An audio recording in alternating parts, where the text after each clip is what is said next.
করেছেন কে? আমাদের মরণটা দিবেন কে? আমাদের রিজেক্ট দেন কে? সব কিছুর মালিক কে? ওহুয়াল খালিকুর রাযিকুল মুহয়িল মুমিত। যিনি আমাদের জীবনদাতা, মরণদাতা, রিজিকদাতা, আইনদাতা, বিধানদাতা, সেই আল্লাহ তাআলার আজকে আলোচনা হবে। বলেন ইনশাআল্লাহ। আরো জোরে বলেন ইনশাআল্লাহ। আল্লাহ রাব্বুল আলামিন কোরআনে কারীমের মধ্যে বলেন, রব্বিস সামাওয়াতি ওয়াল আরদি ওয়া মা বাইনাহুমার রহমান।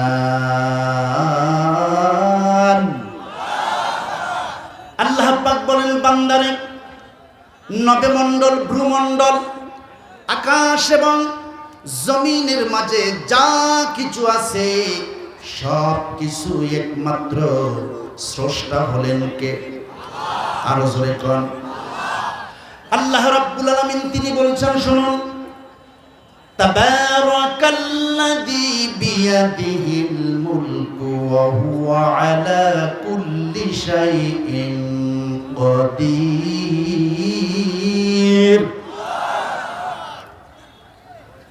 অতি মহান সত্তা তিনি, যিনি বিশ্ব জাহানের পালন কর্তা। তিনি সবকিছুর উপরে ক্ষমতাবান। আল্লাহ তাআলা ইচ্ছা করলে সাগরকে পাহাড়ে রূপান্তরিত করতে পারেন, ইচ্ছে করলে পাহাড়কে সাগরে রূপান্তরিত করতে পারেন। যারা বলেন ঠিক কিনা? সবকিছুর মালিক কে? প্রিয় ভাইরা, এই আকাশ আর জমিন যার, এই পৃথিবীতে আইনও চলবে। আরো চলে বলেন কার? সমস্ত মাখলুকাত আইন মানে কার? আর আমরা আইন মানি কার?